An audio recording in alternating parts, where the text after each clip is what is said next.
Daniel, il n'y a pas grand-chose que tu peux reprocher à tes joueurs dans un match comme celui-là. Non, c'est une bonne game. C'est le niveau de compétition qui est la première chose qu'on contrôle. Je l'ai aimé. J'ai senti qu'on était dans le match, de la première à la dernière minute. Au final, là, juste pour mettre des chiffres, puis je m'assurais de pas mal m'exprimer.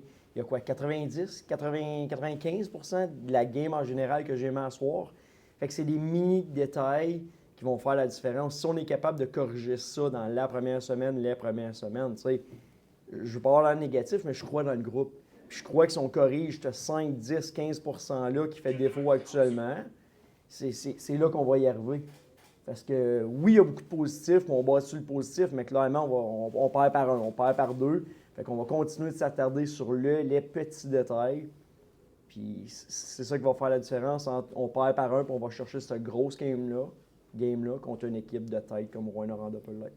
Justement, les Huskies peuvent être votre adversaire au premier tour. Est-ce que tu avais abordé ça un petit peu avec les joueurs? Est-ce qu'il y avait un certain message à lancer? Tu pouvais rivaliser avec eux autres ce soir? Non, parce que la réalité, c'est que peu importe qui on va jouer en première ronde, ça va être une bonne équipe. On va jouer Drummond, on va jouer Rouyn, on va jouer Victo. C'est trois clubs qui sont excessivement serrés au niveau du classement. Mais je vais encore une fois me concentrer sur notre gang, notre groupe, nos boys.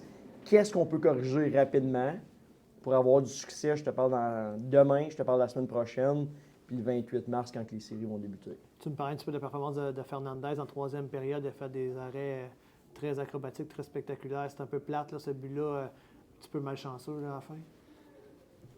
Malchanceux, en même temps, c'est ce qui arrive. Quand tu amènes beaucoup de monde au filet, tu vas avoir à un moment donné dans la game ce lucky bounce-là. Tu vas voir, elle va se frapper une culotte. On dit tout le temps, ça n'a pas besoin d'être tic-tac-toe parfait. Mets des corps en avant du filet, cache les yeux du goaler, mets ta palette à terre, à un moment donné, elle va te frapper, tu vas lever les bras. Au final, c'est ça qui compte. Tu vas lever les bras. Fait que si tu veux que ça rapporte, il faut que tu ailles au filet. C'est ce que Rouyn a fait dans une situation critique de 2-2.